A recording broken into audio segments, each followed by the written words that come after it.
What's up, my community? This is Dia, and I am back with another travel guide. And this was an extra special trip, our trip to Disney World. Now, it was extra special for a few reasons. Number one, you guys, I have been waiting 38 years for this. I'm 38 years old, and it is my first time ever visiting the Disney World Resort in Florida. And I was like a kid in a candy store, okay? And two, this was the first family trip that we took where we were able to take the vacation with my sister-in-law and her family. And that was really special because Angel was able to enjoy the trip with her big cousins Nyla and AJ.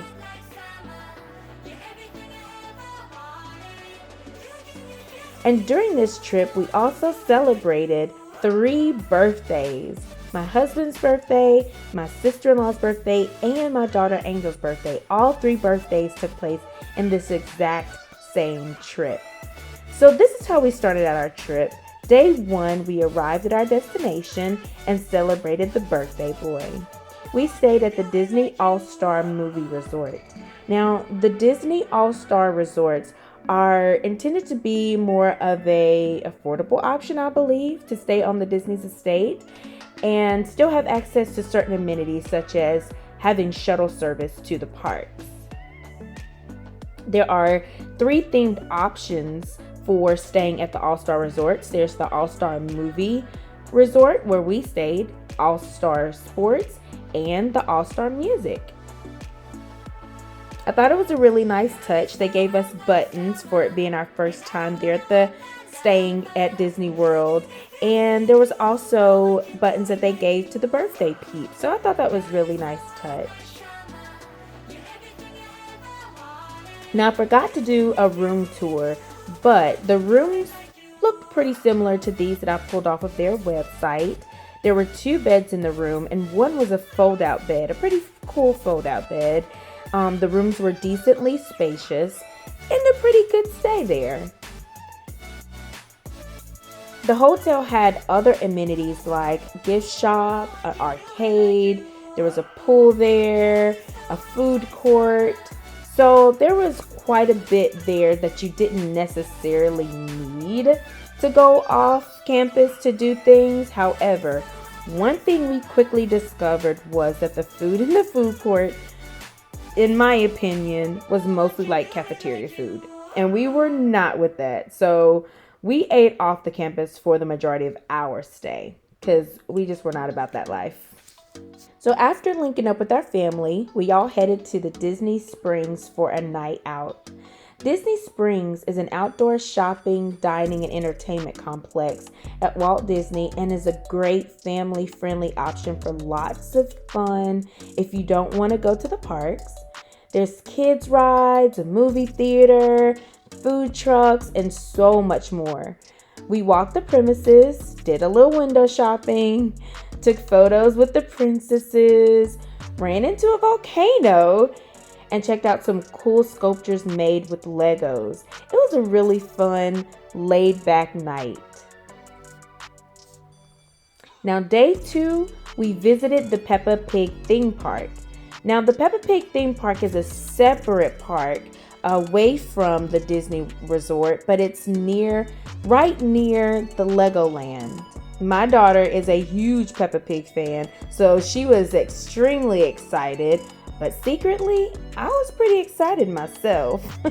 They had things set up just like on the cartoon. It was really cool.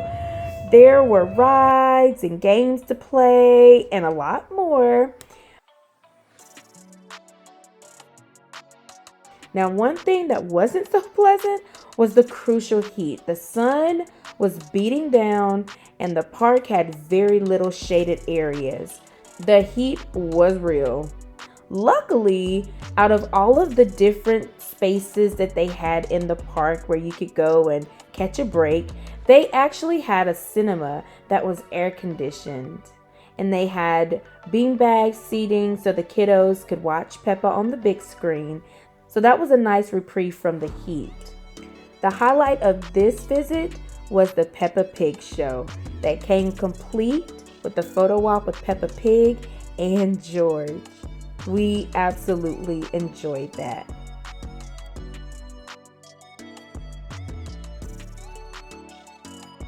Later that evening, we had some amazing dinner at Sofrito Latin Cafe. If you have not tried Sofrito Latin Cafe in Orlando, Florida, I absolutely recommend it. The food is delicious. Day 3 was truly magical. We had our first visit to Magic Kingdom. Now again, I have waited 38 long years for this, and Disney, in my opinion, at Magic Kingdom did not disappoint. I was more of a big kid than my daughter was.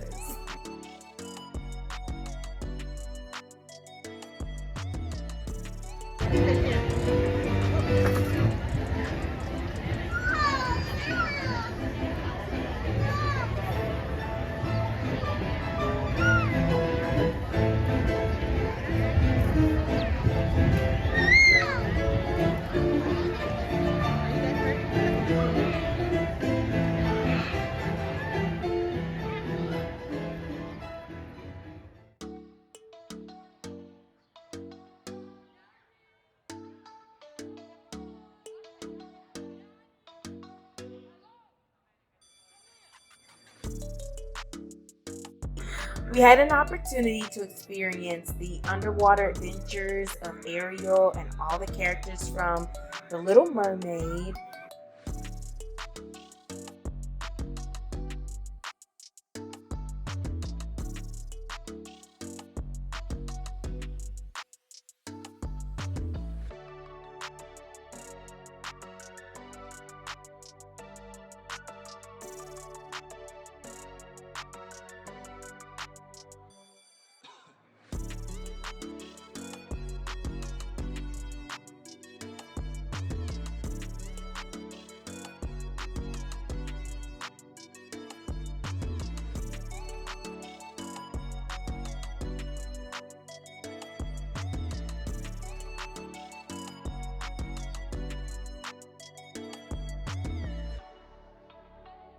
There were some amazing shows, and I enjoyed them all. But when we first entered the park, I was in awe. There was an amazing parade with so many of the characters I grew up watching. When I say I was a huge kid, it is an understatement. Trust me, there were tears.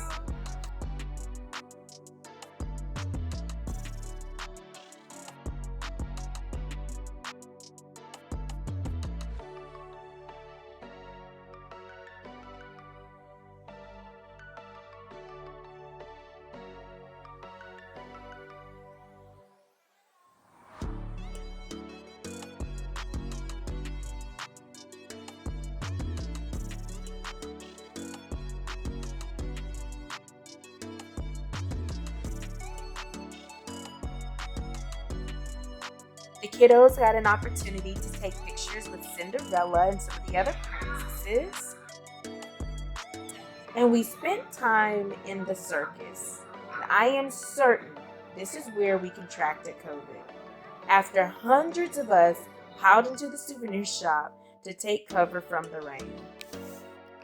Since we flew into Florida and had no rental, we relied heavily on Uber to get around. So after our daytime adventures at Magic Kingdom, we took a ferry ride over to the parking lot to grab our Uber, and then we grabbed dinner at this great Italian spot.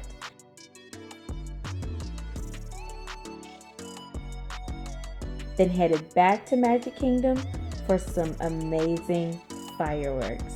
It was truly a magical day and a magical night.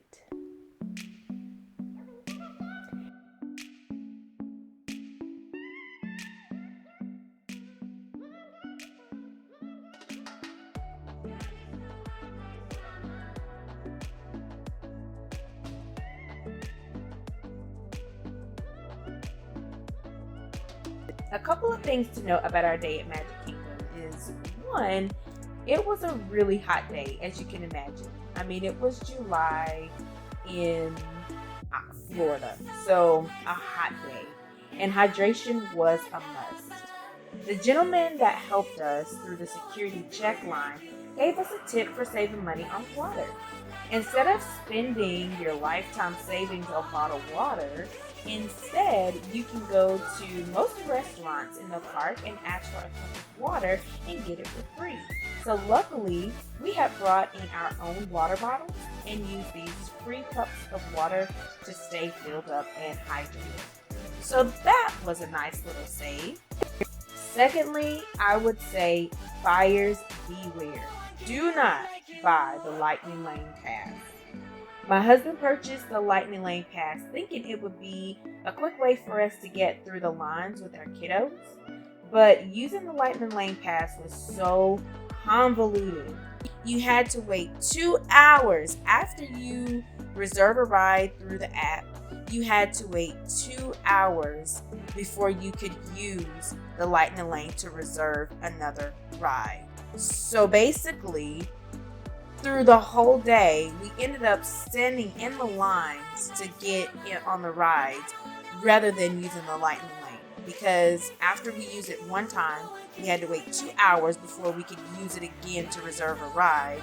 And even after waiting the 2 hours, you had to have a specific type of Lightning Lane for certain rides. So it wasn't guaranteed that just because you had a Lightning Lane pass that you were going to be able to use it for all the rides if you didn't have the certain specific Lightning Lane pass. It was truly convoluted. So I would absolutely say, do not spend your money on the Lightning Lane Pass. It is a ripoff, in my opinion, and I think Disney should be ashamed of themselves for marketing this as if it's a good thing when it's so convoluted and you end up not really getting to use it largely during the day at your stay at the park regardless. So that's my soapbox about the Lightning Lane. Don't get it. Day 4, we spent time at Animal Kingdom. And on this special day, we celebrated my lovely sister-in-law's birthday. And we started the day having lunch back at Sofrita Latin Cafe per the birthday girl's request. And then we had a really wonderful, fun-filled day in the park.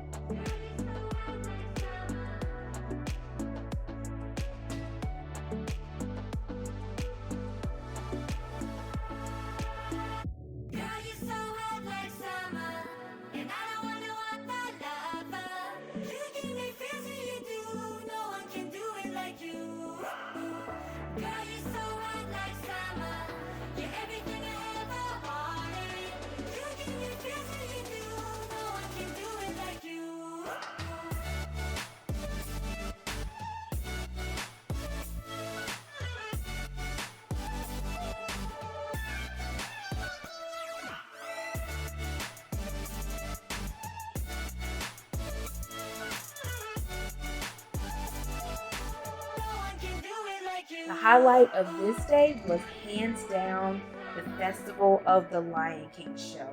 It was absolutely phenomenal. Now again, I was more of a big kid than my daughter.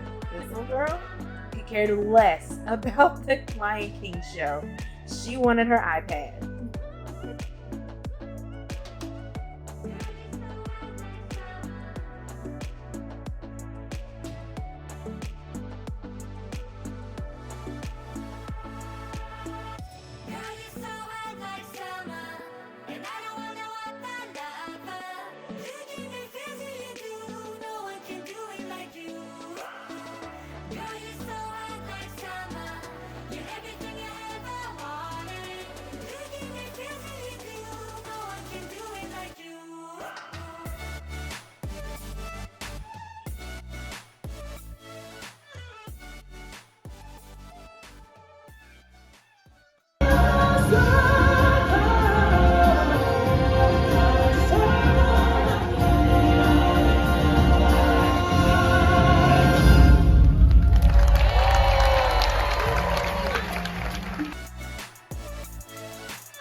We also went on a safari.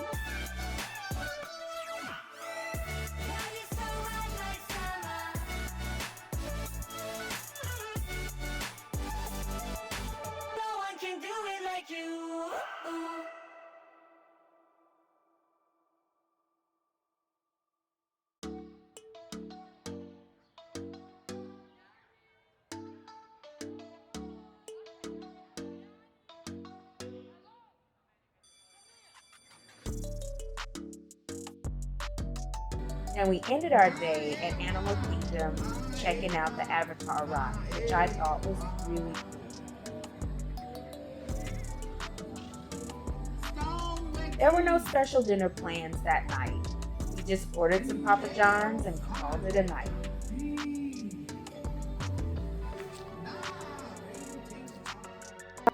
Day 5 was our last day at Disney World, where we celebrated our little princess's 3rd birthday. By this day, the COVID symptoms were kicking in for me and my brother-in-law, but we persevered and headed back to Magic Kingdom for the final time.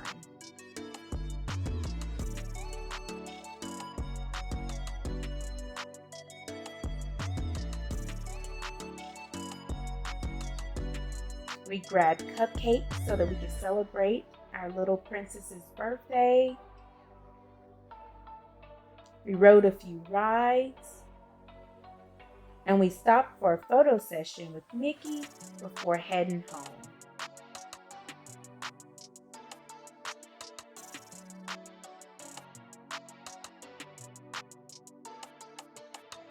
All in all, I would have to say that this was an absolutely wonderful trip, and I was so grateful to be able to share it with the people that we loved, and especially since this was our first time having the opportunity to take a trip with my sister-in-law and her family.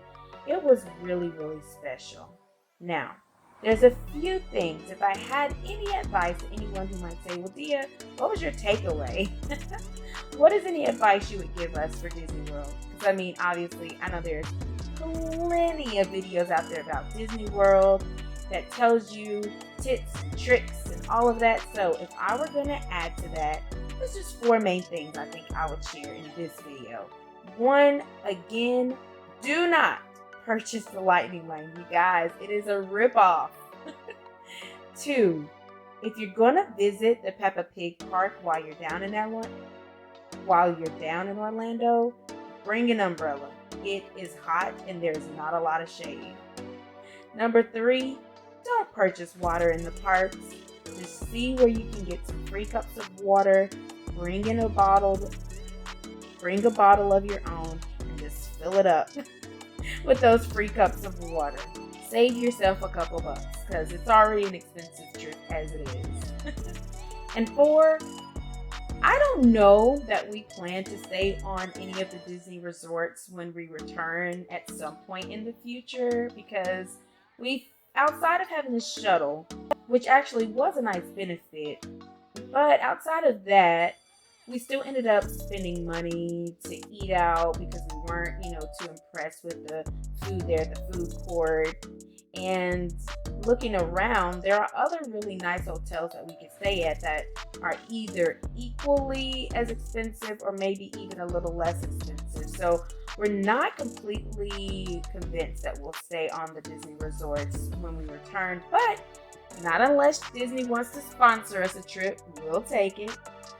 But if you are staying on the All-Star Resort, you may want to find alternative food options because, again, food, in our opinion, just was not that great. Now, again, outside of that, I really, really feel as if we had a magical trip. I was so grateful to have been able to experience this trip with my loved ones. And even at 38, it was just as magical as if I were 8 years old. And I look forward to going back, especially to see the parade. All right, you guys, thank you so much for stopping by and taking a minute to watch my video. And if you have been to Disney World, I'd love for you to drop a comment. Let me know how your experience was. What was your highlight? What are some tips that you have for individuals who may be going? And hey, you guys, if you have not done so already today, I want you to stop, take a moment, find a reason to laugh, and keep smiling. Until next time, and always, stay blessed.